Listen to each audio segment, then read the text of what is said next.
Can I have everyone's attention, please? All right, thank you. Thanks everyone for coming. My name is Mike Daney. I'm the chapter director of Startup Grind. Thank you for coming to our events. We try to inspire, educate, and connect the local startup community and those chapters all over the world. So we're doing this in unison with other chapters, trying to bring connectivity there. We've been doing this for a couple of years now. Wanted to say thanks for everyone on the team that helped. Everyone's volunteering today. I would love to have more volunteers on the team if anyone wants to get engaged with the team later. But we're going to kick this off. This is a pitch-in format, which means we'll have founders come and present. We'll do a Q&A, and then we'll move to the next. So there's no formal judging of prizes this time around. Wanted to do a couple of announcements. Yes. Oh, and also Eric showed up with a plethora of snacks. We have some drinks on the counter. There are drinks still in the refrigerator too. If you want to check in there. Yeah, help yourself. Try not to interrupt the presenters. But we'll do a 10-minute presentation for each founder and then a 5-minute Q&A. And our friend Kate in the back will be our timekeeper. I'll put this up at 1 minute. There you go. I used to accommodate, so I know they don't. Don't get flustered. You know, we'll be lenient on you guys. We just don't want to run super far over. We do have 5 pitches tonight. We usually do like 3 or 4, so we'll try to be tight on time. Thank you, Dustin, for making sure we get kicked off. With that being said, thank you to NextCore, who's our venue partner. You guys should all at least know where NextCore is because you're in it right now. But Dustin or Matt want to give a quick overview of what NextCore is, what you guys do here. Yeah, we're essentially incubation services. We provide access to mentors, this facility, and all of its amenities, as well as a community to help you grow your business. So if you want to learn more, come talk to Matt or myself. Awesome. Thank you. With that being said, I'm going to look over and miss anything. Yes. Come on in here. Yeah. So a friend of mine asked me if I could share this, but I don't know if anybody's familiar with local junior achievement up at the old Kodak Rec Center by the theater on the ridge. They have like this Junior Achievement Entrepreneurial Center. It's like all of these businesses sponsor storefronts, and then the kids, like take over the business, and they have to, like buy things they need from the others. But that same that same organization on July 30th is doing a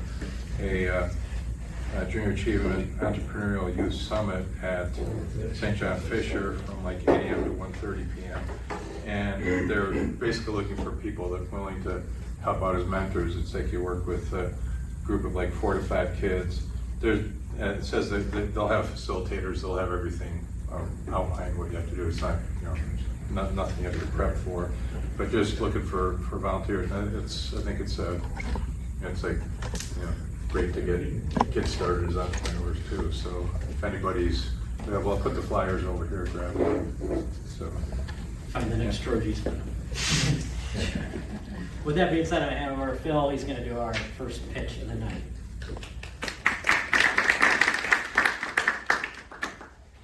Good. All right, so hey everybody, my name is Phil, and the company I'm building is called Airdrop Acres. We're a blockchain and Web3 based company. What we do is automate airdrop farming. If you guys don't know what that is, essentially there's these rewards campaigns and crypto projects that give you points every time you interact or do something for that project, that protocol, that whatever. Similar to like you think about Dunkin' Donuts. If you go and buy a coffee from them, you'll get points. The points are redeemable for free, whatever, free food, free coffee. Very similar in the crypto space, except there's people that are actually making a full-time living targeting hundreds of these projects. They're taking multiple hours of their day to just basically participate in all of these to get the free rewards and then cash them out in the forms of tokens, NFTs, and other forms. So we kind of exist to basically automate and save them the time that they do that. So a little bit of the challenges currently is it's pretty difficult to find which one of these campaigns companies are going to perform well and identifying them as well as participating. I myself have been doing it for a very long time, and it could take multiple hours a day. It's difficult to find which companies are going to do well versus going to do poor. It's difficult to track where your money is, how often you need to participate, when the rewards are claimable, and yeah, that's kind of the main problems with it. And a little bit about our solution. So we offer a simplistic dashboard that basically can automatically participate in these tasks for you through the use of AI agents. It's essentially a central hub and community surrounded all around airdrops in this kind of crypto niche. And anyone can come in, can learn about it, learn how to participate, learn how to make rewards, and eventually, the goal is to transition them into our product so that they can automatically do it and not have to take the time to do it manually. So here's a little bit about what the product looks like. This top left is kind of what it looks like when you first sign in. You log in with your crypto wallet. This is kind of the main dashboard here, and these are kind of the projects that we offer currently, Scroll, Unichain, Hyperlane, and a few others.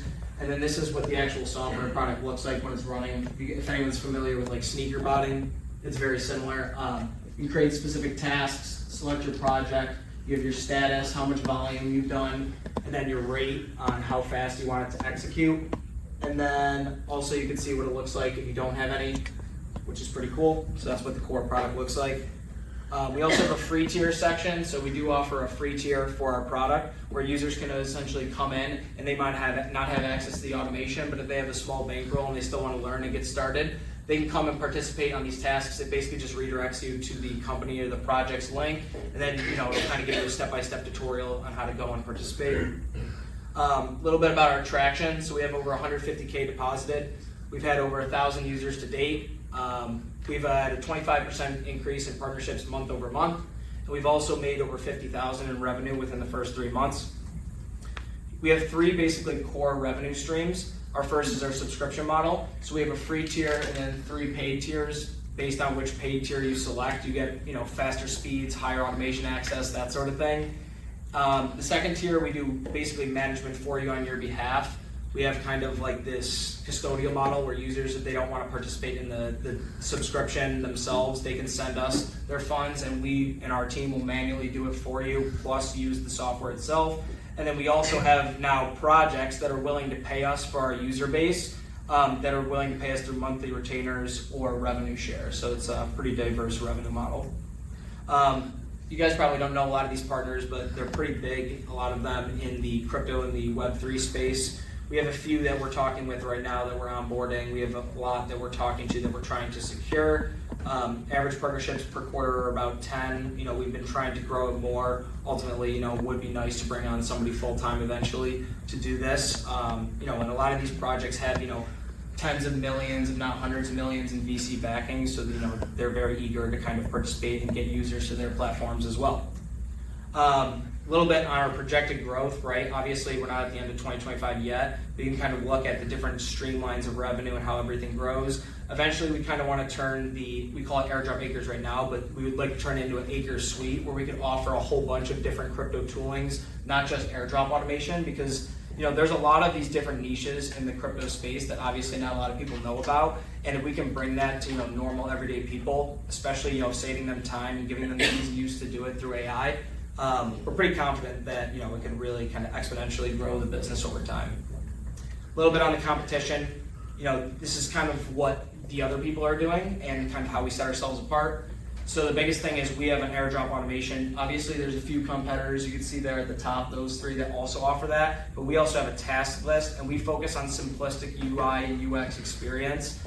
Specifically, it's super easy to come on, sign up, and get started. Probably less than 5 minutes. Most of these competitors require you to, kind of go and run another virtual kind of server, pay for proxies. A lot of this is very complex, like technical hurdles for a normal person.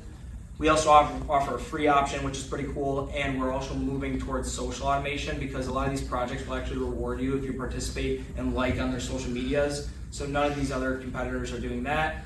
And then because we're also working with some of the partners directly, we can actually guarantee allocation and rewards for our user base, which is pretty kind of unheard of in the space because most of these guys, you'll participate in the campaigns, but it's up to the projects whether or not you get, your payout and your reward. So ultimately, because we're partnering with some of them directly, we can guarantee that our users will make money, which is why I think, the users have liked it so much so far.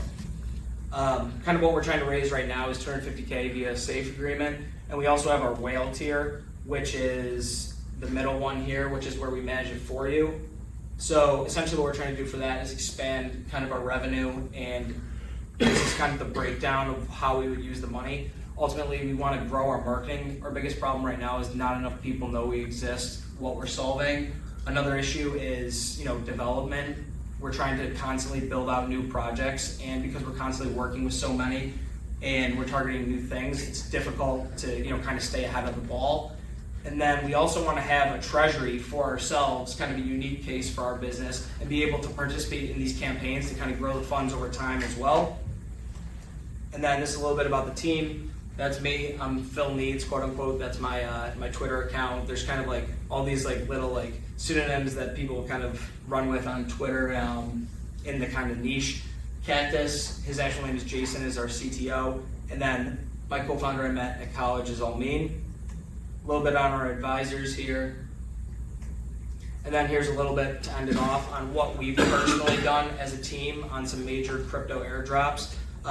Ultimately, right, there's a lot of different drops. Some pay very well, some don't pay very well. So it's ultimately just a quantity game. You've got to kind of target a lot of different drops. But if you're in the space, you might recognize some of these logos. And yeah, thank you so much for your time, and I'm looking forward to hearing your thoughts.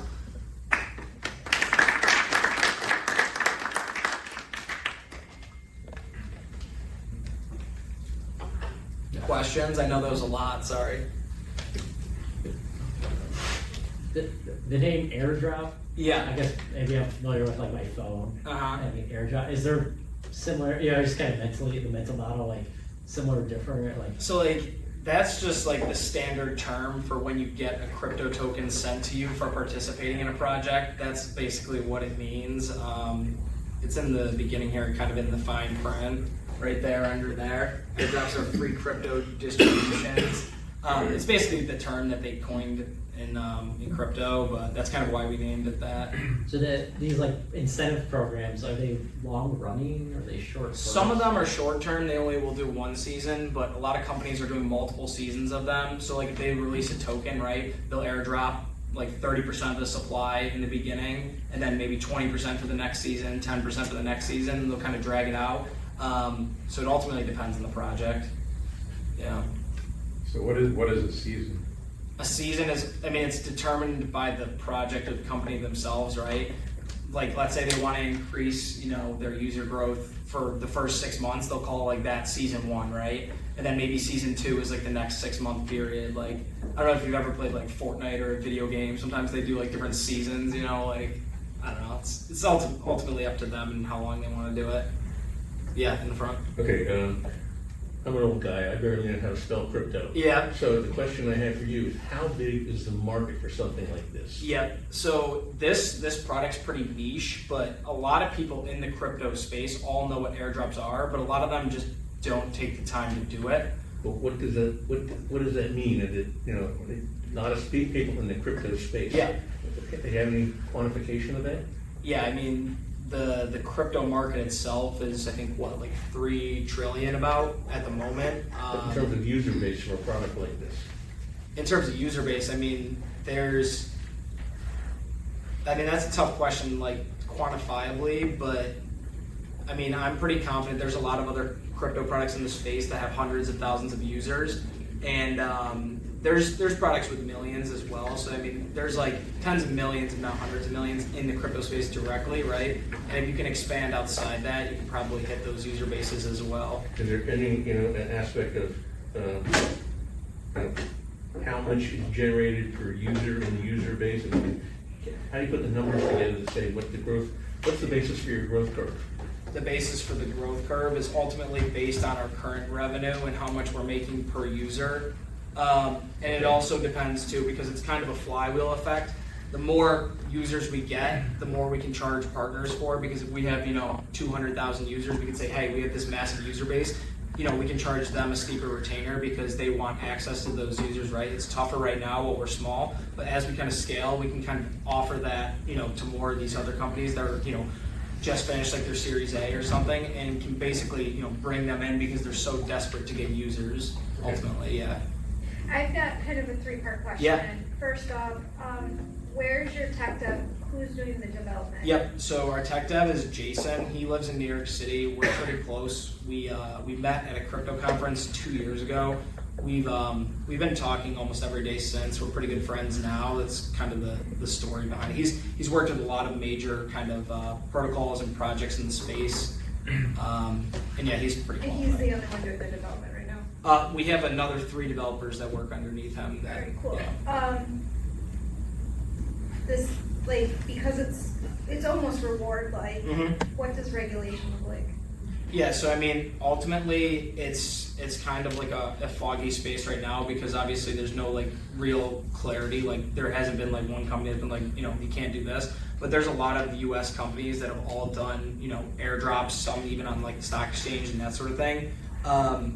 So I mean, it's pretty like, especially under like currently what's going on, that's part of the reason we want to honestly have the funding is under the Treasury and the legal is mostly to kind of like research that more, make sure everything that we're doing is legal and sound. But there's a lot of companies in the space that are able to operate and do what they're able to do through. I mean, you talk to a lawyer. There's different ways you can kind of get around it and work with depending what you have to do ultimately, right? All right, actually, a four. Yeah. Yeah. Can this be repeatable in the gaming space? In the gaming space, yeah, we're already starting to work with gaming companies that are working in the Web3 sector. We're trying to. A lot of times too, what's nice is we'll have a user that will come in doing the automation, and then they'll come in and they'll start participating in the actual project or the game in this case, and doing all the other stuff manually just because they kind of got hooked by the automation aspect of it. So yes, it is. We just honestly haven't really fully explored it yet. And then for comments. With regards to future marketing and strategy, I don't know if you've already done this, but as a recommendation, potentially looking at what the rewards and the loyalty programs have done in the past and see if that is somewhat tangentially repeatable to help you so you're not just creating marketing. Yeah, so I mean, one of the biggest things I think that people like us in the space is because there's hundreds of thousands of projects every single day and people don't know what to target, and we almost are kind of like a vetting mechanism. Like people know that if they're on our site, they're bound to be more lucrative, bound to have a higher reward, so they're already kind of doing that. But definitely, yeah, we want to focus and And target. there's like loyalty rewards, there's a whole just kind of industry around that. Oh, it's huge, yeah. I mean, 100%. So do you think there's more of a business in having users use your platform rather than have thousands of wallets and fund all of this yourself? Yeah, that's actually a good question. A lot of people have been like, hey, if this is so profitable, why don't you just do it yourself? And you can, which we're doing, but it's just honestly not as scalable as what we can do here. Because if we can do here, we can have hundreds of thousands of users, then we can bring that to the projects directly and kind of, build that up, kind of make both sides win. Opposed to if we're just doing it, ourselves and just kind of farming and that sort of thing, it's kind of more extractive for the space. It doesn't really help anyone ultimately. But there are people that are doing that, yeah. Either or, yeah. Just thinking about your user base, are you focused on a specific developer community or token? No, we honestly, so I have kind of a large Twitter presence right now. I have like 30,000 followers or something on Twitter. That's where most of the users have came from. I just post about, the gains and me using the product, and most of them just come in. A lot of them are obviously in the niche or, know what crypto is. They've done it before, ultimately, but most of them are not like coders or developers ultimately. Yeah. That's kind of how we set ourselves apart, because a lot of these guys, like you'll be running like full-on scripts on your computer, and I mean a normal person's not going to know how to do that. So the fact that the user can just come on, sign in, and just get it running within 5 minutes is another thing I think that helps set us apart. Yeah. You're not focused on just like Ethereum or another? No, we do all chains. We're omni-chain. Yeah. Yeah. You had your milestone slide for your fundraise. Did you have a milestone slide? This. Kind of. How is your fundraising going? So, I mean, we just started recently, honestly, and this is the first company I've built that I'm actually trying to fundraise. So right now I'm just bootstrapping everything out of pocket. And in full transparency, a lot of the reason I've been able to bootstrap is just because I'm getting airdrops and then selling them, basically to just fund the developers' salaries at this point. So it's like difficult because in the crypto space, everyone wants to raise off a token. like that's kind of how they do it. Like, you know, you bring in money and then the investors get access to their token, and a lot of times, you know, there's a lot of sell pressure and downward pressure, but it kind of hurts the longevity of the project. So it's difficult because we're kind of taking a new kind of approach by trying to do an equity-based raise. So honestly, we haven't had a lead or anything yet, but that's kind of why we're trying to, you know, start that process now, ultimately. Yeah. Yeah, appreciate it. Is there a startup grind discount? Sure. All right. I can make one. Yep. Anything else? Hope that was clear enough, but.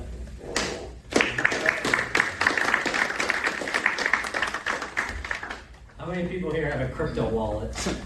Oh, okay, that's actually pretty good. All right, you got That's some impressive. customers here. Okay, cool.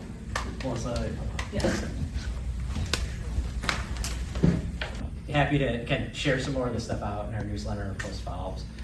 We'll be doing another event like this next month. So August 14th, we'll actually have pitches. We're partnering with the SBDC of SUNY Brockport, so more focused on small businesses, still startups, but I'd say some of them might be more traditional businesses, not as many like tech startups there. But always want the encouragement. If you're interested in learning more about the SBDC, that team will be here. They're helping us source the startups, but they'll also be here to engage and interact with. So just another option if you're thinking about resources and also like funding here for your projects.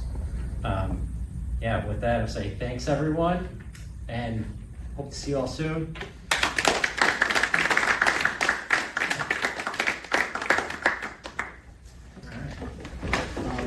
Hi everyone. That was a fantastic pitch. That was like a real one, you know. We're a bit different. We're not actually pitching for funding. We're pitching for partners. And so I'm not going to go too much into depth on what I mean by that, but in true fashion, our business is to support collaborative entrepreneurship. And we are a model, or will become a model for that. We haven't launched yet. We plan on soft launching in late July, early August, and then really going for it in September or October. So let's start with a familiar story. You're a solo entrepreneur, you throw your hat in because you had something to contribute and you wanted to do it on your own terms. And somehow you're expected to wear every hat. The visionary, the marketer, the strategic, social media strategist, tech wizard, customer service, everything else, the whole puzzle. It sounds heroic, but also completely unrealistic and unsustainable. It's the myth of solo entrepreneurship, and it's been sold to us as a strength. But what if doing it all yourself isn't grit? It's actually what's holding us back. So here's what we're really up against. It's never been easier to start a business, but most still struggle and a lot still fail. The success rates have not increased. There are more resources, communities, coaches, tools, software than ever before, and yet entrepreneurs are completely overwhelmed, burnt out, and isolated. And when it doesn't work, they blame themselves. Not the model, not the system, but they blame themselves, right? It's an impossible expectation to meet. But here's the truth. We're not supposed to be everything. You're one brilliant, essential puzzle piece. When we try to be the whole picture, we dilute the very gift that we're here to give, that we're here to serve in. We all have distinct genius zones, gifts, skills, obsessions, passions, but they only become powerful when paired with others who bring different roles. In the incubator, we're creating a space for solo entrepreneurs to finally experience what it's like to build together. Not in parallel, not supporting each other, but together. It's a playground for intentional partnerships where we experiment, build trust, and create actual business partnerships. It's not theoretical, it's also not prescriptive. It's collaborative by design, and it's changing the game. Imagine matching with aligned entrepreneurs based on your values, skill set, ideal roles, or on a shared mission. Imagine co-creating a business that feels expansive and doable. Imagine knowing you're not the only one holding everything up in the air. Startups, as you know, do this. Investors don't invest very often in solo founders, and neither should regular businesses, neither should solo entrepreneurs. Here's why this matters beyond just your business. Entrepreneurs are the backbone of our communities and our economy, but the old systems only reward hyper-growth startups or lone wolf grit.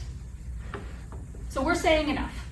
What if we stopped incentivizing competition and started building economies of care, creativity, and shared success? So if you've ever felt like doing it alone is too much, or you just want to change the game, it's not because you're broken, it's because you were never meant to do it alone. The incubator is your invitation to explore what's possible when we build together, not as a one-size-fits-all solution, but as an evolving experiment in how we grow as entrepreneurs and as humans. We're inviting you to co-create something better.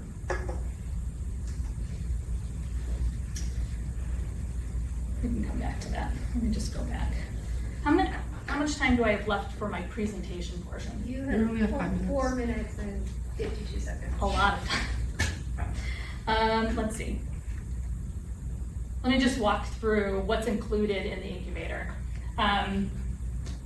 So in phase 1, the community phase, which is only $11 a month, our goal is to really create an accessible ecosystem for entrepreneurs who are really invested, curious, and want to explore collaborative entrepreneurship as a new way of looking at their role as an entrepreneur.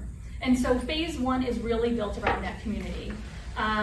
It's going to include a detailed directory so entrepreneurs can self-match up with each other based on qualities like their values, like their skill set, the roles that they are ideal to play in their businesses. So, matching a software engineer with a social media strategist, with a copywriter, with, really creating that whole team. A place to really experiment and date collaborative entrepreneurship.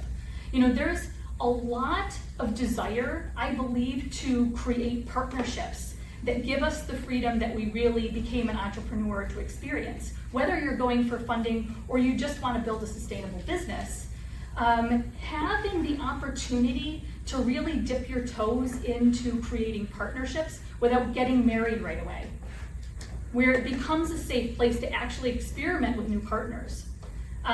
There isn't a space for that right now.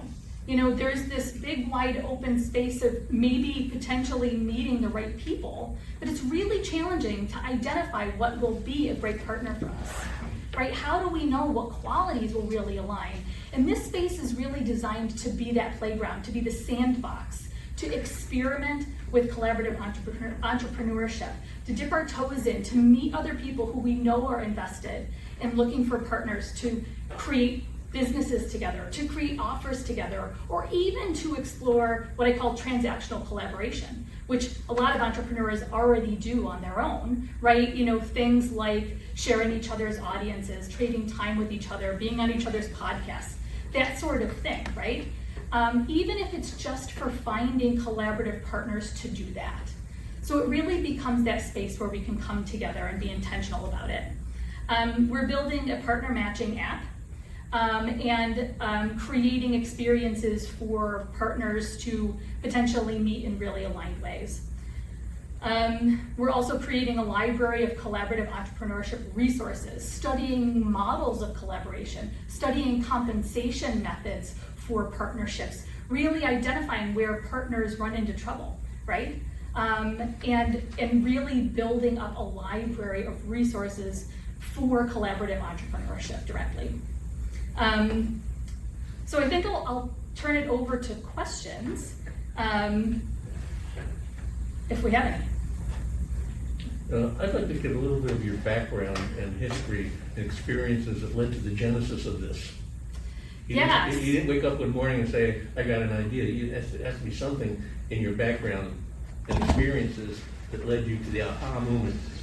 Yeah. I'm really bad at collaboration. So I've been an entrepreneur for, I want to say almost 10 years. I've worked in startups for the last 15 years, in and with startups, earlier in HR and finance, then marketing, opened my own business as a foundational clarity coach, coaching entrepreneurs on what I call foundational clarity. You know, your values, what do you stand for, differentiation, your niche, where do you meet them, all of those really basic things. And you know, in this journey of entrepreneurship myself and the many pivots and really trying to, I think, find my footing, it occurred to me that the game that we're playing just doesn't work alone.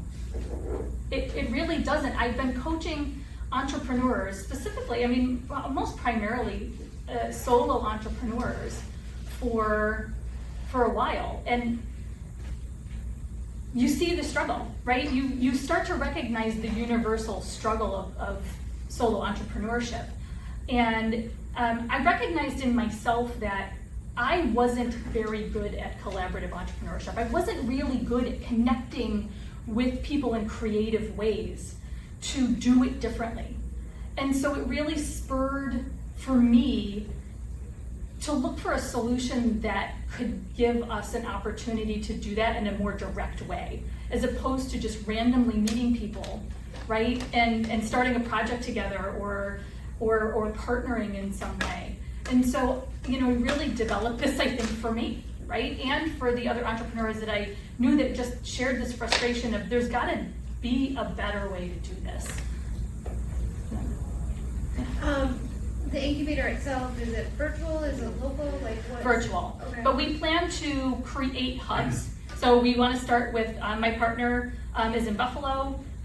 We wanna start in Western New York and create a hub here, but it's virtual and it's everywhere. Sorry if I missed it. And then the other thing, like, from an impact standpoint, like adding data to this more Yeah. so, like, especially, like, Statistics on, especially for female entrepreneurs, they're way more solo entrepreneurs than men, but like just having that media breakdown of, you were talking about,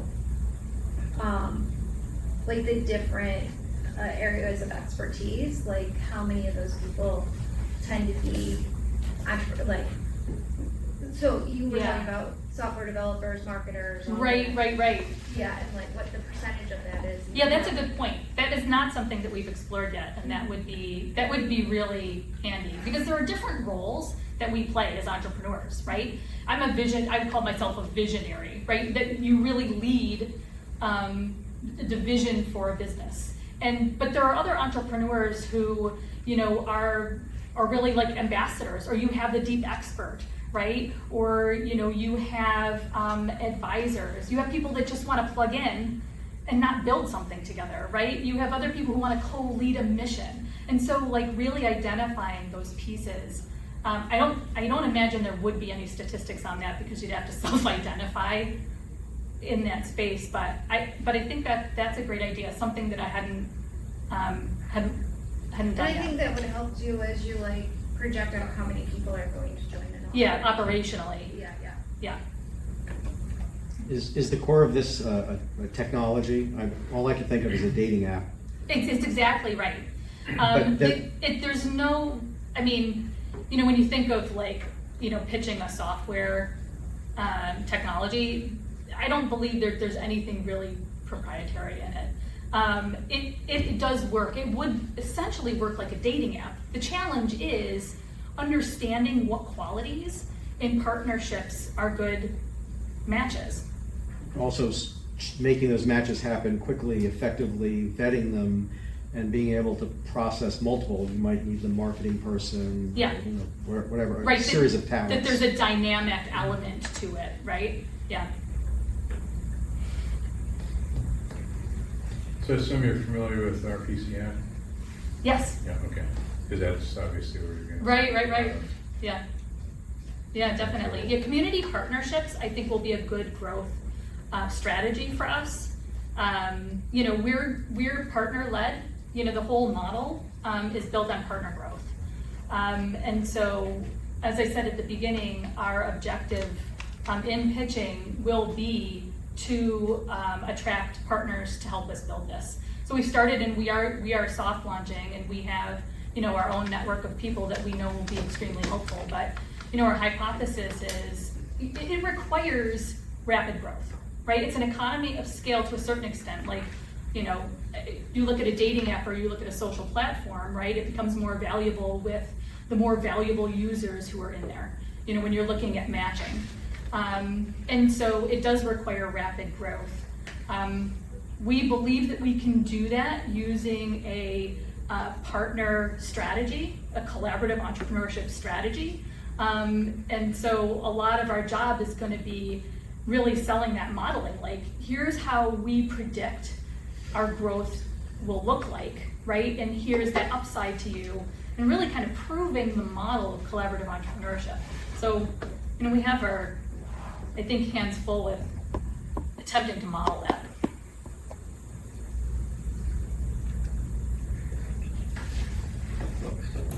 You started your pitch with an ask for partners. Like, how can we help you? Like, what do you, is there anything that is? Yeah, if you feel like this is something that is interesting or exciting to you, I would love for you to reach out. Like I said, we're looking for partners to help us build this. We don't anticipate that most of our partners will be full-time partners. We really believe that for an effective partner model, you know, for this, it doesn't demand, you know, that type of investment. So that scares off a lot of partners, right? I can't dedicate this full-time, but I may be able to support that. And we'd love to show you what that model looks like on the back end so that you can kind of see how we're projecting. But we haven't launched yet. You know, we anticipate launching our community, soft launching in the next month, and then in another few months, an official launch. Just an idea. You said in software there's nothing proprietary, and I think it's mostly correct for IP purposes, but I think what could be somewhat proprietary is the data and your matching algorithm. Yeah. Because if you match me 2 or 3 times with someone that doesn't share my values or ideals, then most of I'm gonna have a negative. Yeah. Yeah, the algorithm will be unique, and it's gonna, you know, we're gonna have to learn. It will have to be a learning algorithm, you know, as we continue to experiment and understand what qualities. You know, we have a lot of hypotheses, and we'll build around that first. But yeah, there's going to be a lot of feedback within the community. The whole thing is about collectively understanding how to co-create in better ways. Well, if you need a fractional CTO. Wait, this feels like some sort of a LinkedIn add-on. Yeah, we see it as an add-on in a lot of places, potentially. Especially because it's really accessible, it's a low cost. But in something like LinkedIn or a lot of these environments where a user can spend a lot of time, their time trying to prove themselves as a potential marketer or whatever the goal might be that you're looking to collaborate. Right, yeah, us entrepreneurs, we spend a lot of time there. We're the only, you know, like the people on LinkedIn, unless you're looking for a job, right? Yeah, I agree. And taking people off a platform is always hard, right? When you want to have them live somewhere else for a little while, it's always challenging. Yeah.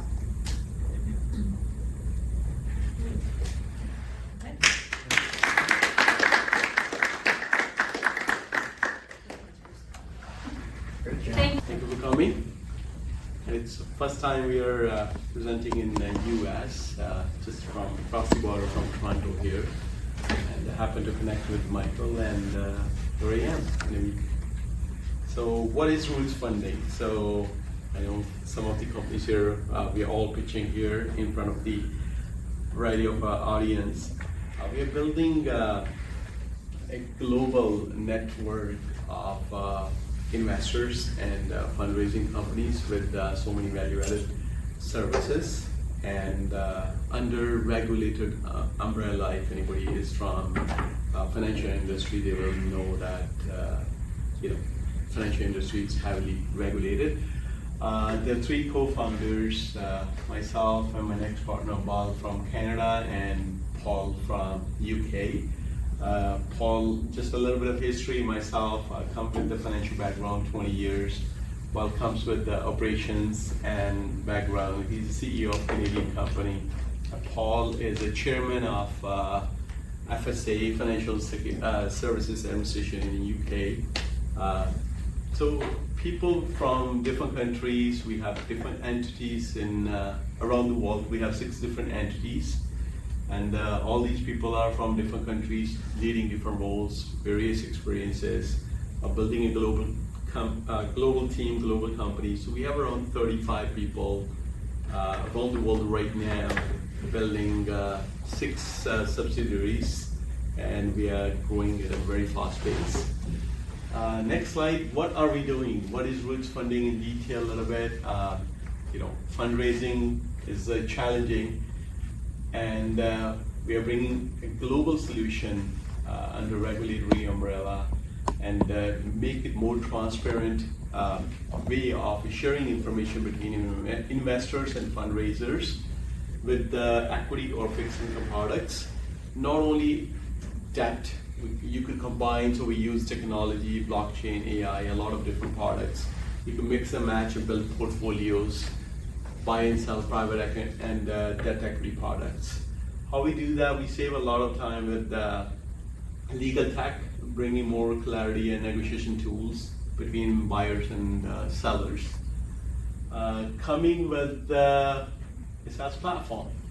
And in terms of licensing that we're getting in most of the countries is pretty much same, a little bit custom than the traditional crowdfunding. A lot of people think that we're crowdfunding, but in most of the countries we are getting a license more like as a private financing company, where we are, you could raise funds for real estate for literally no limits, $50 million, $100 million, depending on the size of the multi-unit or industrial projects, startups, SMEs, or any sector.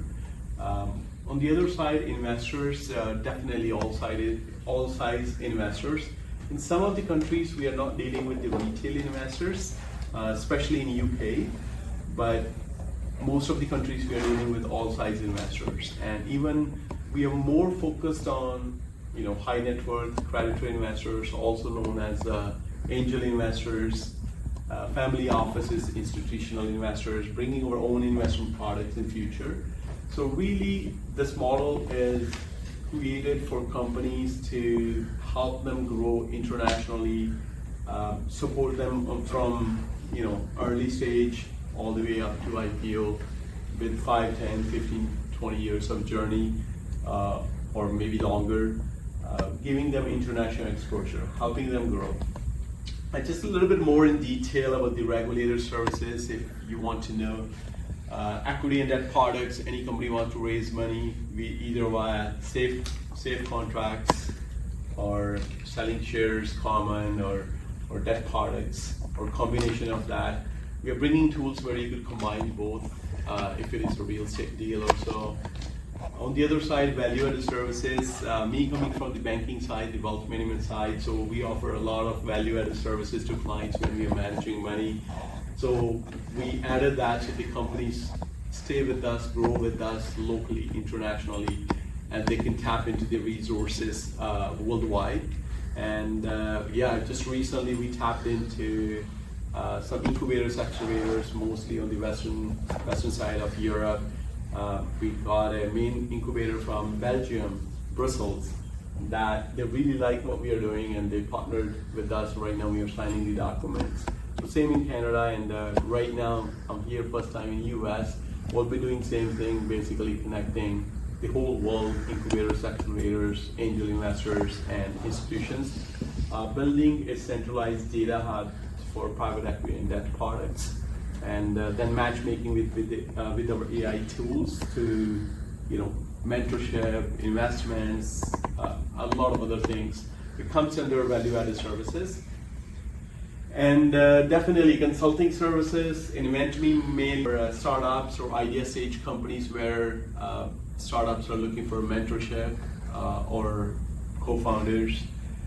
Do double due diligence for companies who are coming on our platform, depending on the size of the deals. In Canada, we are using, we have in-house due diligence team, and we also use Deloitte to the secondary evaluation. In UK, we use PwC.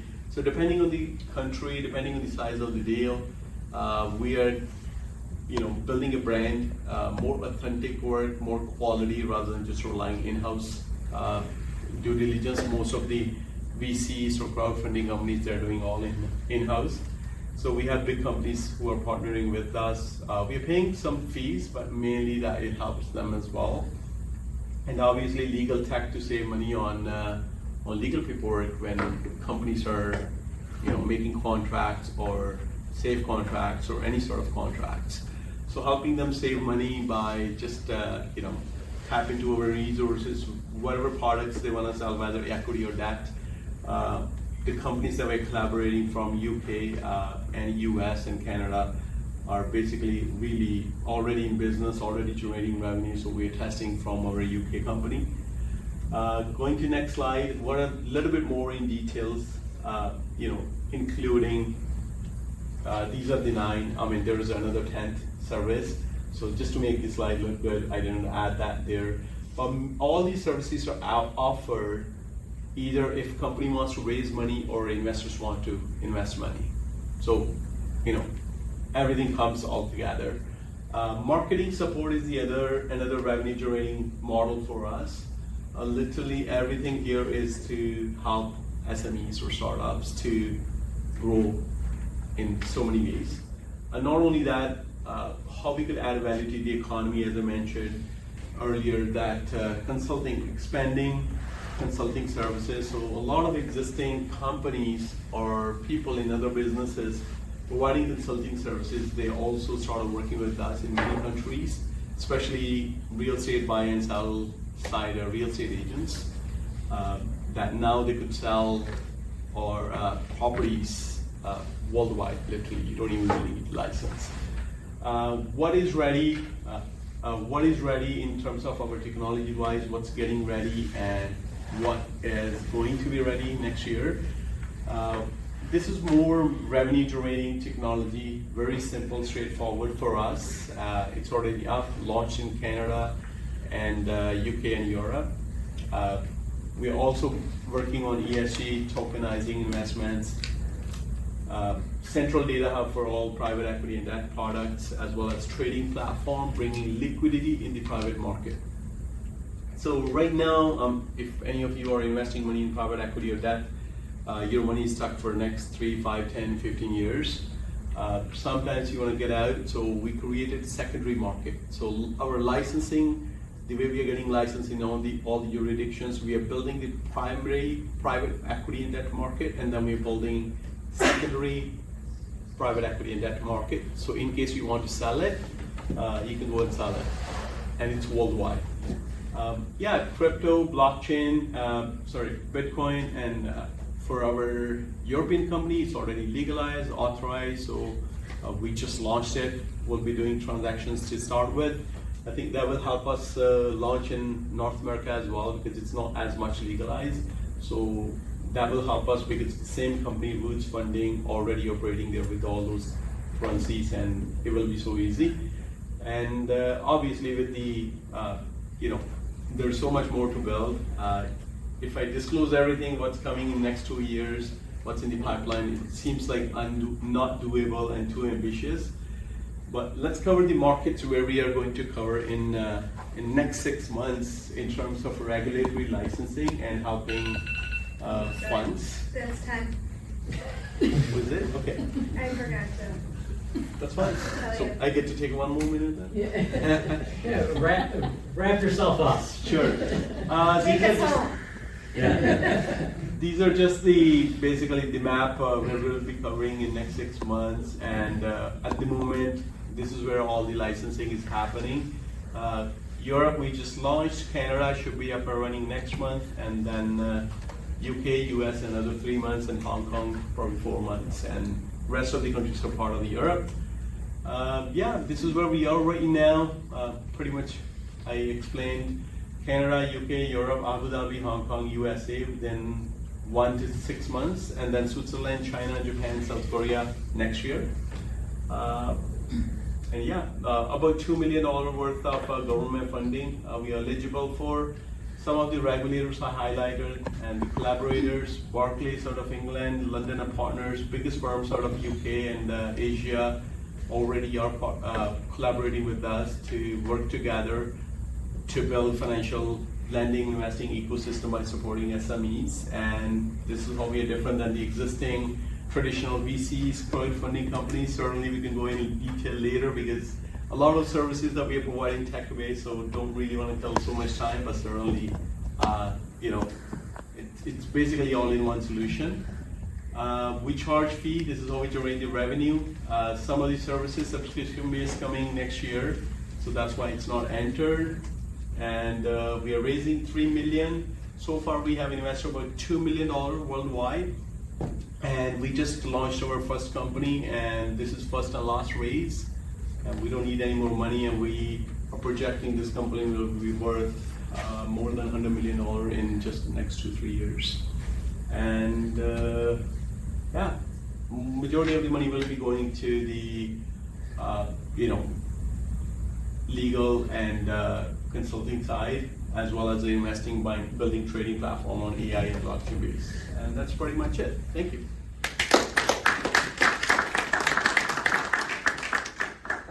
What bank did you work at? I've worked for TD Wealth Management for 15 years and 6 years with RBC. Okay. What's the competition? Like you talked about the private equity, you had that slide, but is there someone else doing this right now? Yes, there are about. Unknown caller. There are about worldwide, no company doing that. Like not more than 2 countries. So here we have covered the whole Europe and 5 other major countries. So there's no one doing that. Second, the service model that I entered here, comparing as a whole combo, no company is doing that, not even 30% of that. So no, we don't have any competitor right now. So why we are starting here in US, I was talking to Michael earlier, we've been working on it for 3.5 years. I want to make sure that we come to US when we are launching companies, because it's not easy to get licensed in Yeah, the in sports UK and all background that. and a banking background, I totally understand. So, we don't have any competitor right now, and US investors are the risk takers, and this is where the companies are built. So we wanted to make sure by the time we have the IP and the companies are getting launched within 3 to 6 months, that's when we start. So, yeah. You talked about deal size a little bit. What is your deal size range? Depending on, so we created the groups as part of the licensing is that we really have no deal size. So we have minimum maybe 250. So the investors who qualified, so we had to follow the investor rule. There's no deal size rule. That's the exception we got from the regulators, that deal could be $20 million or $200 million. And only the investor who qualify for that certain deal, depending on the questionnaires and their profile, they will be eligible to see that deal and invest.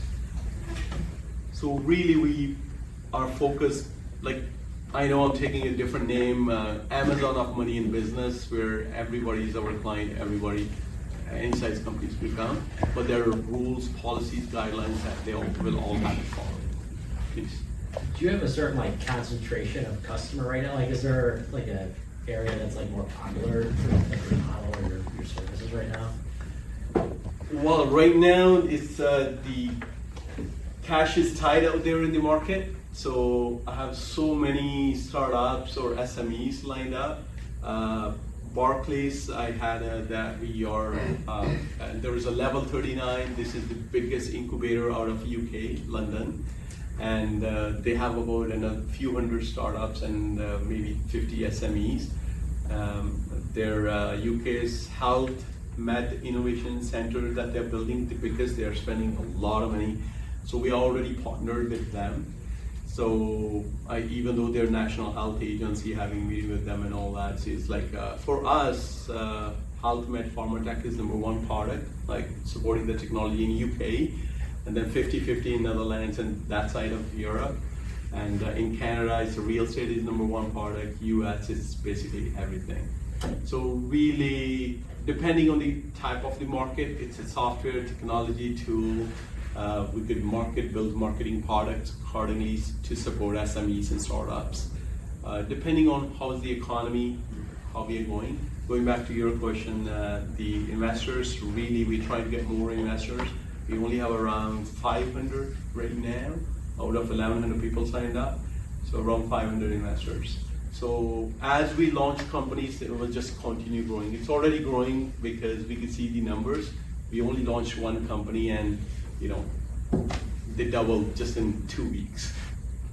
And we don't even have products online yet. So the way we see the people going, visiting the website and people creating the accounts in Europe, it's more than the existing companies which are already there from last 5 years. Gotcha. Yeah.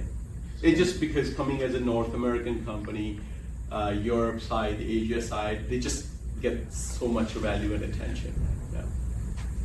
Just as a recommendation, 1871 out of Chicago partners with Bank of Montreal, and they run a fintech incubator. So if you know anyone in Toronto that works for BMO and is connected, you may want to look into that to see that may help you expand in the US.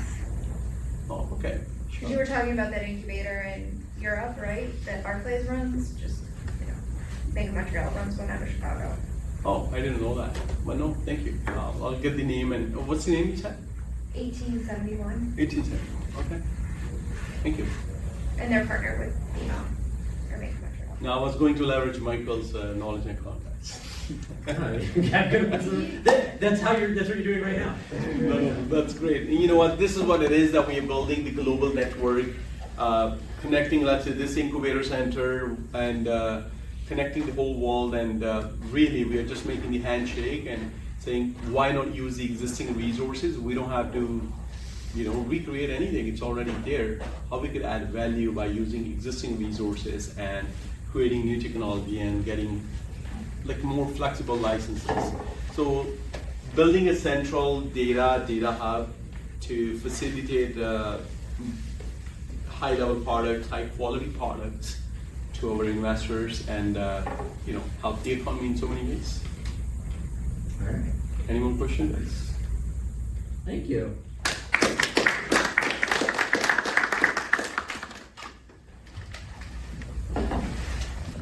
No, I'm not a famous rapper, but hopefully someday this will be a famous rapper. My name is Tom Seymour. And I'm the co-founder of Moka Energy. We're bringing the first whole bean, plant-based, clean label, functional coffee bean bar to the market.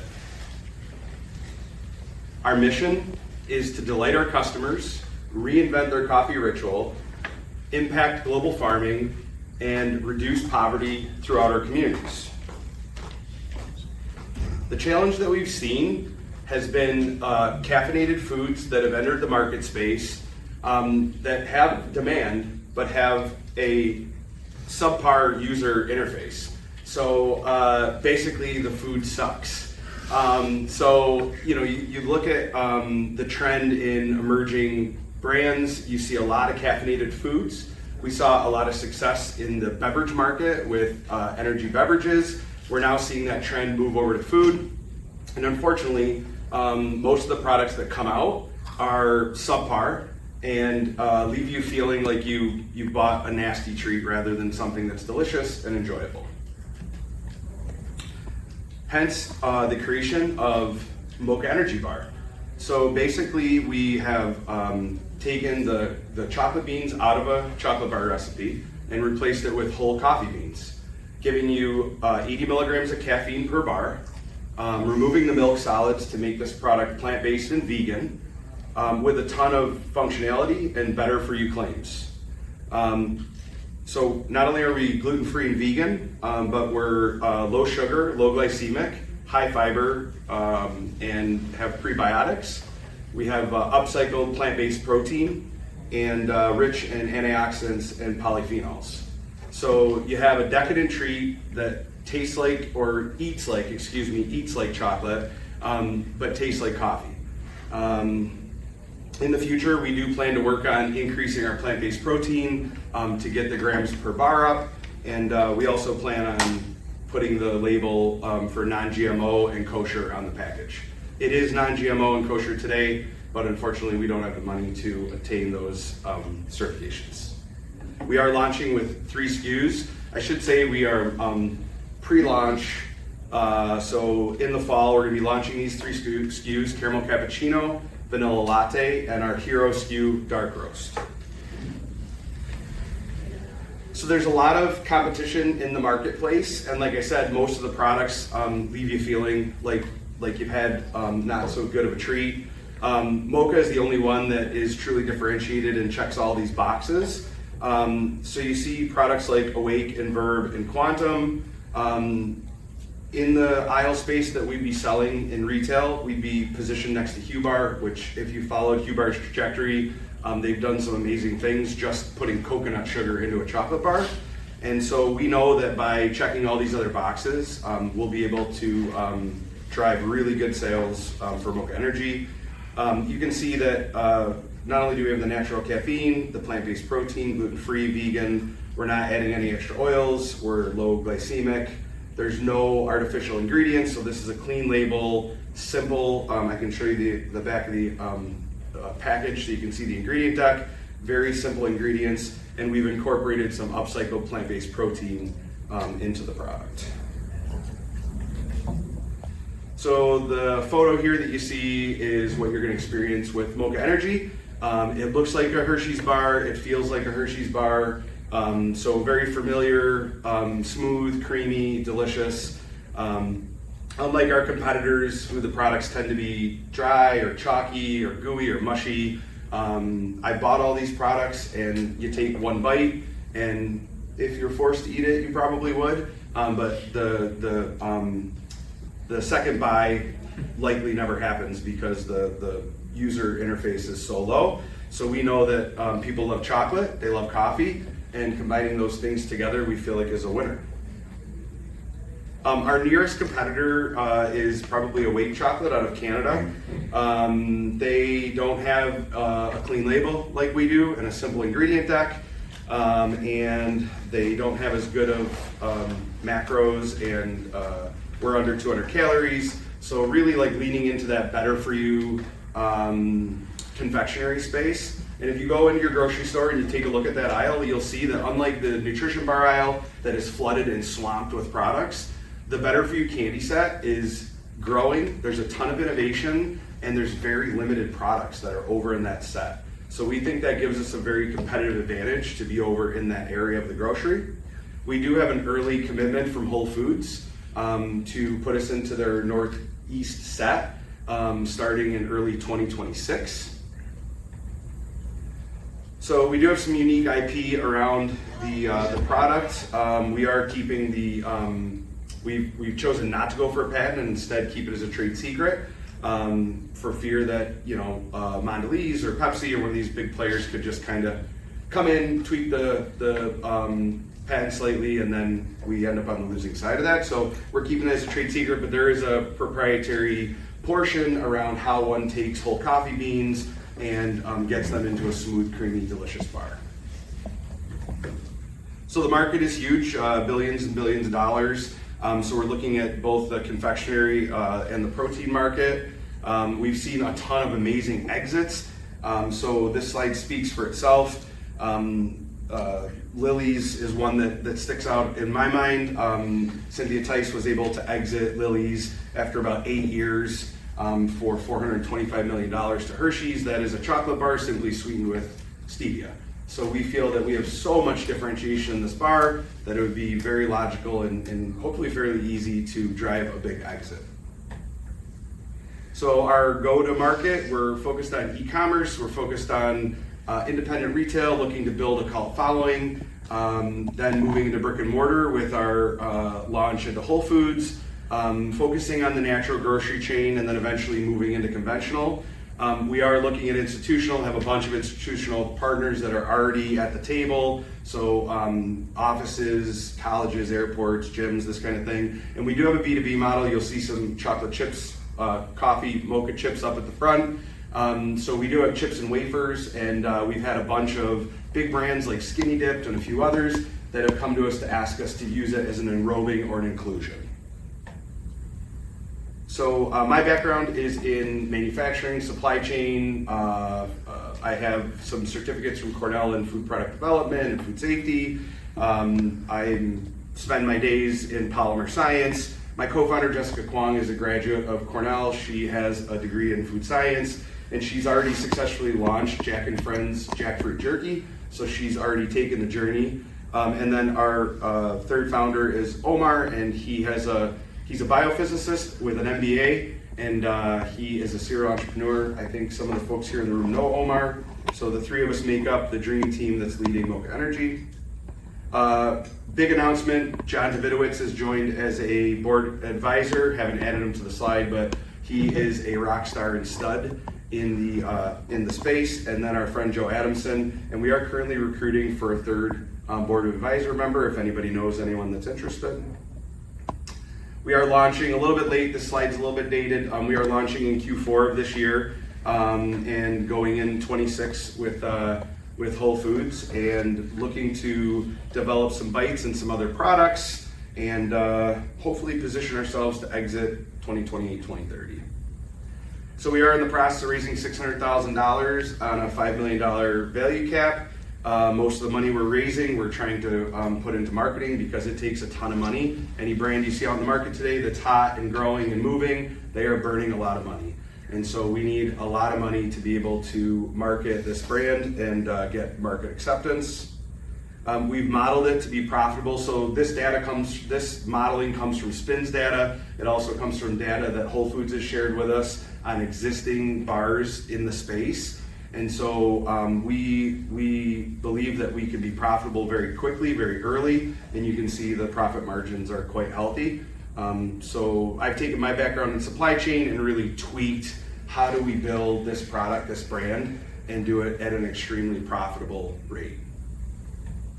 So my ask to the group, we are currently selling whole coffee beans. So I didn't want to do a Kickstarter crowdsource, so I did it myself. I went out and I found a way to procure these coffee beans. It's done locally at Joe Bean Roaster, so every bag that you buy, you're supporting Joe Bean as well. It's a $20 bag of beans, and you're not buying beans. It is probably a $15 value in the beans alone, but what I'm asking is that people buy the beans to support us as entrepreneurs and help with some funding here early on. So you can go to www.mokaaenergy.com and you can buy a bag of coffee beans and tell all your friends. That will help us greatly. I will let you know that we closed our lead investor last week at the Fancy Food Show. We have a follow-on investor coming, and we think we're going to close this $600,000 round quickly. But we are still looking for more investors. And last but not least, and then we'll get to questions. You guys all have cell phones, right? Can I see them? Can you hold them up and show me? All right, so do you guys all have LinkedIn on your cell phones?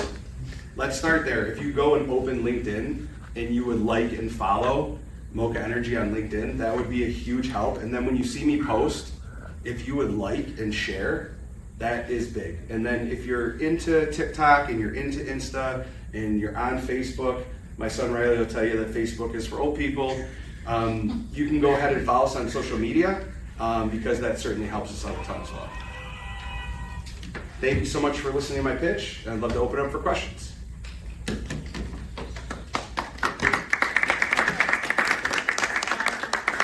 loved it. First, thank you for making it gluten-free. Upcycled, tell me about Upcycled. Yeah, so when I was looking to remove the milk solids from the recipe, I had to find something that would give milk-like qualities to the bar. And many of you may know there's a company called Latini that makes sunflower milk. And sunflower is a pretty good alternative to milk. And so a lot of sunflower oil is pressed and the remaining solids are oftentimes discarded.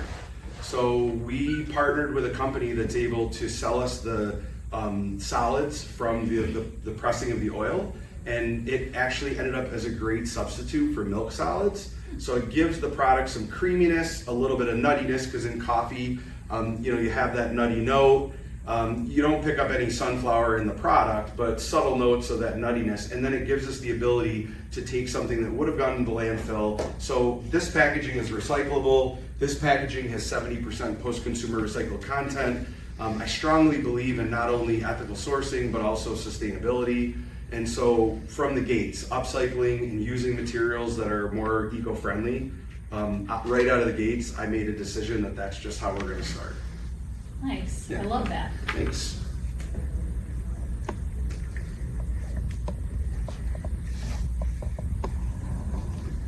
Where did you come up with this idea, or how did you come up with this idea? So the idea for Moka came from, I grew up in a Sicilian immigrant family, and this is how coffee was served on Sundays, and it started being served along with garage wine at like 10 years old. So this was my experience with coffee. This makes usually a really dark cup of coffee. And so when it came time for branding the company, the Moka pot was near and dear to my heart. And I'm glad I did it because this is trending with like 20 somethings. The Moka pot is hot again. And everybody that sees the logo has said like, oh my gosh, I love that coffee pot. The idea was born out of my love for coffee and my love for entrepreneurship. Like I've made millions and millions and millions of dollars for owners. I've worked for 6 or 8 family-owned businesses over the last 30 years. And most of the time I've spent in business development, and I'm tired of making millions of dollars for other people. I want to make millions of dollars for me and my family. I'm compensated fairly today, but I know I can do more. And so when I came up with the idea, I partnered with Cornell University. I went for my food product development through FoodSpark.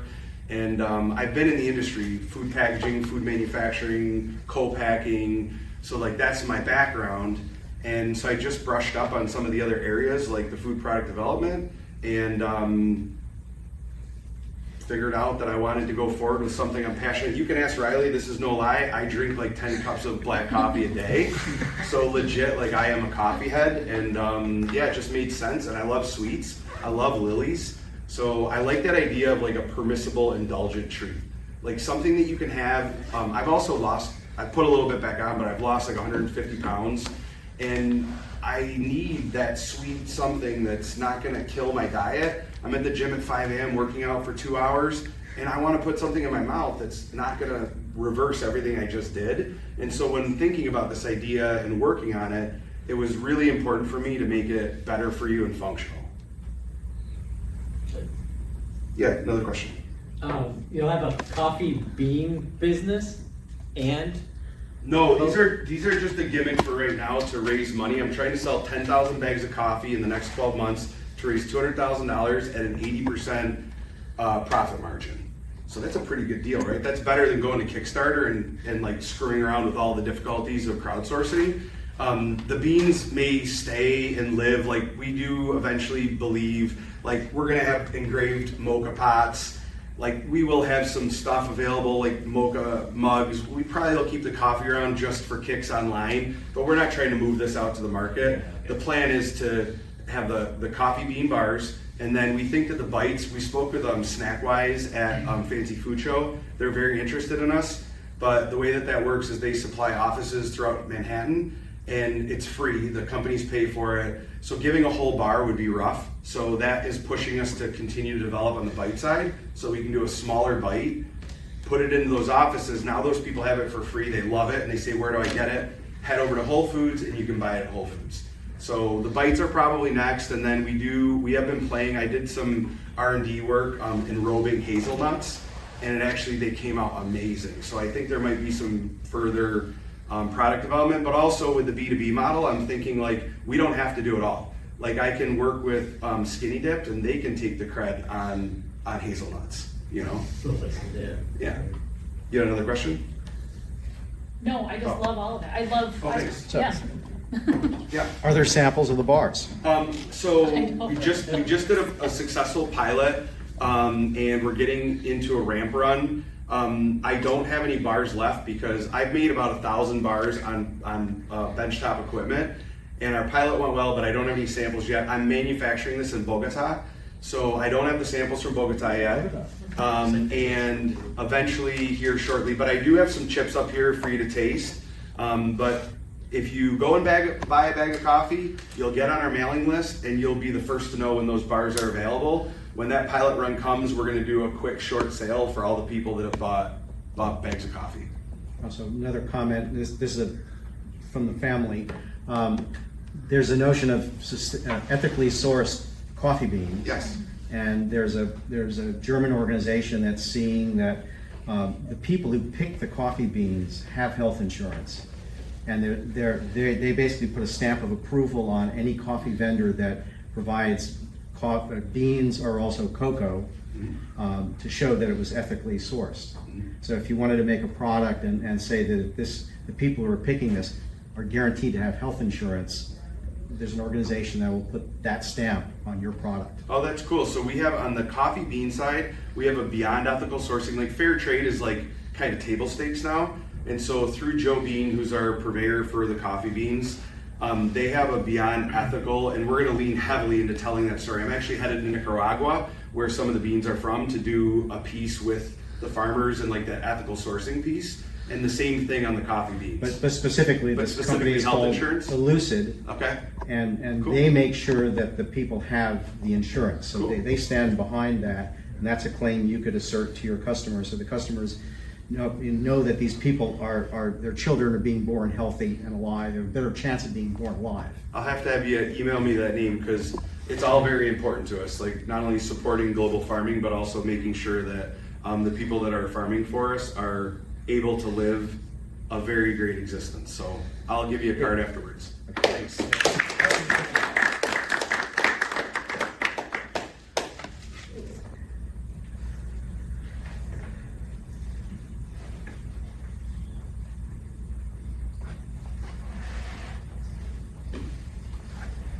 Did I break it? I think I broke it. It's almost out.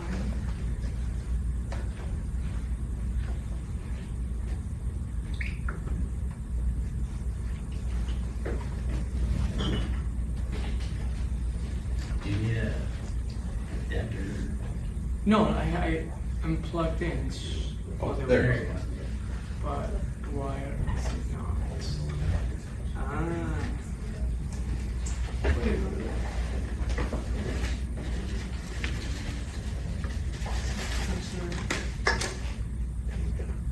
Ah, okay. This here. Having this full screen. Yeah, alright, that's fine. Let's move this here. Does this work? Yeah, alright, perfect. Well, thank you Michael for the opportunity. I decided to not really pitch you something other than just tell you a story today, although there's a call to action at the end. And the title is why I built my own learning management system, just a type of platform that's very hot today. And the subtitle is why I'm at war with most, not all, no-code platforms. So the contents for today, a little bit about me, the descent into no-code, on learning management platforms, the new best programming language, synthesized in a year and 2 months, and how and why you may want to join me. So very briefly about me, I studied philosophy and computer science at Iona University with a focus on cybersecurity. I was a Dean's Honor student, all that stuff. Now I'm doing a PhD in philosophy at UFR, focusing on philosophy of AI, especially the ethics and politics of it. In other words, like how systems shape autonomy, justice, human development. Can we use AI and still live good lives, for example? But before that, in 2016, I was still in Argentina. That's when I started my first development agency, and since then I've been building mostly daily. At first, I was designing and building websites by myself and doing some content creation with brands like Maserati. And eventually, I had the pleasure of building different teams with great people. But I was always pretty frustrated. It was difficult, even though I studied computer science, and before that, my dad had a computer business. I always knew code, but I was always too lazy to do it, too lazy to catch up with the latest frameworks. I mean, I could explain CPUs, how code runs under the hood, but yeah, I just hated having to put the bricks, like write the code, keeping up with the latest stack. And even here in New York at Iona, I was frustrated that the computer science bachelor didn't give me the tools to build a full stack app. They gave me the theoretical foundations, but they didn't give me everything to hit the ground running, get employment, go into industry. Even when I was working at a team, reading other people's code was a nightmare, and I hated it. So I went very, very deep into no code. First it was WordPress, then I discovered Webflow. I spent 6 years mastering it. I was the head of community of Webflow in New York City. I even worked with clients like The Future, it's the top right there. They're huge in the design community. We built really beautiful websites, and they looked great. And as long as the client asked for nothing but a pretty website, everything was great. But then it wasn't anymore. I wanted to build more powerful stuff and platforms, and clients were really asking for them too. Oh, I want my users to sign up. I want a membership. I want this, I want that. I couldn't build them. These platforms wouldn't let me do it. Then in 2022, I started diving into what was then the new no-code stack. I found Make for automations, which you see on the left, and there's some sort of automation there happening, and Airtable as a database, which is the light blue thingy. You see some if-then, some routing stuff. And I thought I could connect everything. I had APIs, automations. I could connect Webflow as my user interface. I could use Make as the glue, and I could use Airtable and other systems as the backend. It seemed like it was all going to be great, but it didn't really work out the way I thought. Things started to break. Airtable throttled. Make scenarios slowed down. I couldn't parallelize them. So users were stuck waiting for a minute for an automation to load so that the website would load. Webflow was buggy. I would save things and they actually wouldn't save. So the more powerful my ideas became, the more fragile the tools felt. And also, oh God, I kept hitting limits. Airtable, you want to do any more than 800 records? You gotta go into enterprise pricing. There were things I couldn't customize, logic I couldn't write, pages or rows of data that I couldn't scale without paying for add-ons that, for me, they were essential. They weren't add-ons. So at some point, I realized these tools are great for learning the basics, and they make things feel easy, but the moment you wanted to build something real, they failed. They would just fell flat. But there was nothing better other than coding. And people started asking me to teach them how to build these websites, how to build these little automations. The thing was, I wasn't fond of them anymore. I mean, I saw the limitations and I couldn't sell them on something that I didn't believe in anymore. Still, I tried. I mean, who doesn't want to get some money when people are begging you for it? So I started a school community. You may have heard of Alex Hormozi. He just invested $100 million in the school. And again, I quickly hit include an ad and other stuff, not just cash. And again, I very quickly hit the walls. I couldn't offer my students different tiers. I wanted a free tier for people to get a hint of what was going on, but I couldn't. School forces you at one sort of tier. So that means only one pricing, one type of subscription. I was out in 15 days, less than a month. But I put a lot of work into, putting all my content there. Then I moved to Circle. It had most of the features that I wanted, but with the amount of free students, I had like 400 back then. I was 4 or 5, I don't remember, but I was almost paying $420 a month. And again, those students weren't paying me, they were in trial or free tier, so it didn't seem fair to pay for that. It seemed fair to pay once they were paying. Now, something changed. In around 2023, ChatGPT 3.5 came out to the public. I'm sure most of you are using it right now. And I coded most of my computer science thesis and capstone using ChatGPT. I very quickly started thinking that the new best programming language is the language that you already know, natural language, English.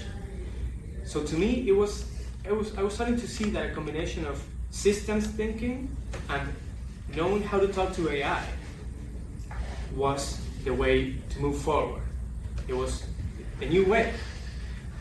And I slowly started seeing, even just coding my thesis on ChatGPT, that with this, I could become the architect and not the one laying down each brick or dragging each node, like here, each little node into place. That was so much work.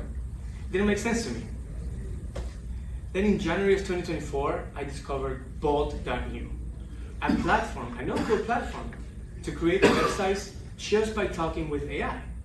This again made me realize that I was hopefully most probably right in thinking that English is the new best programming language. Still, Bolt was forcing me to use their set of preferred tech stack. Right? I couldn't use or build anything I wanted. I could build web apps, but I couldn't build automations, I couldn't build agents. I was pretty limited. Still, it was pretty useful.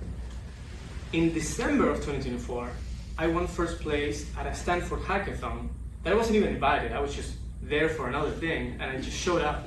And I won first place using Bolt as a front-end, user-facing interface, and Stack AI, another no-code tool, the one you see there on the left, to create a set of AI agents with custom knowledge. I was the only developer in my team, and I built the winning app in about 2 hours. Then came Cursor. I know this looks scary, but I swear to you, it's not as scary as it may look. You have Cursor, Cloud Code, and many other vibe coding tools, whatever I wanted, just by running with AI. And I'm a pretty lazy guy, so sometimes I just open my microphone and talk to it. Hey, I want you to build this, blah, blah, blah, think about this, think about that, tell me what you think. I would just talk to it. I didn't even have to type. It was heaven for me. That's when I was able to compress a year of coding into 2 months weekends. So just the weekends, 2 months. I built my own learning management platform. I mean, I was tired of all these no-code platforms. I was just kept hitting the wall. So I stopped duct taping tools that weren't even meant to be glued together, and I started building real infrastructure. Back-end, front-end, user management, AI, community logic, blah, blah, blah. So since launching this, first week of last month, so June, over 600 students from Latin America joined my 7-day AI challenge. We teach 7 classes per week. I have a set of professors, AI agents, automations, web apps, how to deal with ethical challenges. Anyways, we give people real tools to get out of this really pretty but walled gardens of no code and actually start getting the power of code without having to write code. So you may say, Juan, you studied computer science, of course you can do this, but how can I didn't study computer science, how could I do this? Well, my fiancée, Alana, who doesn't know what an if-then statement is, wrote this thing with only 1 line of code. Make a running blog about how I run a 5K daily. And that's it, it's running, she uses it every day, she keeps track of her 5Ks. She's on day 90 or something right now. And just likewise, my friend Martin from Argentina was very frustrated at his non-responsive developer, because web developers, they're not the best. I'm on 2 more slides. So he called me and asked for a class. In 2 days, we built the website, saved him around $5,000. Now, if you give me your time and 4 to 8 hours, your full attention and willingness to tinker, I will give you 1 class a month for 4 or 5 months on AI tools for builders and not coders. And on the first class, you're going to leave with your first AI-powered web app using Lovable. On the second class, you're going to leave with your first AI agent. You're going to set up a basic knowledge assistant, which is called ROC. We can talk about that later. On the third class, and I'm wrapping up on the fourth, you can add the AI agents to the Lovable class. So first class, second class, put them together, make an AI-powered app.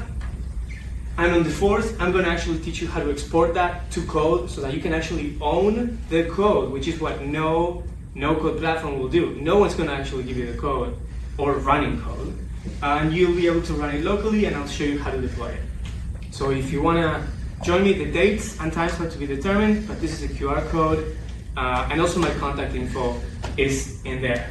Thank you, sorry I went over.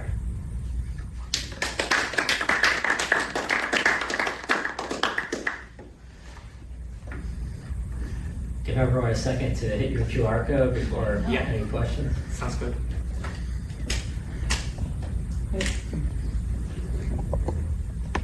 Do we have any questions? I do. One, I'm excited. So what you're offering, can you just explain more about like why you're offering that, how it fits into like your end goal? Like what is it? Yeah. Why are you doing that? 100%. Here. Yeah. I started pushing this to the Latin American market for 2 reasons. One, I was a little shy to do this in English at first.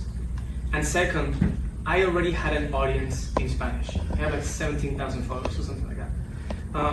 So I knew that if I built something about things that people were already asking me about, they were gonna come and join.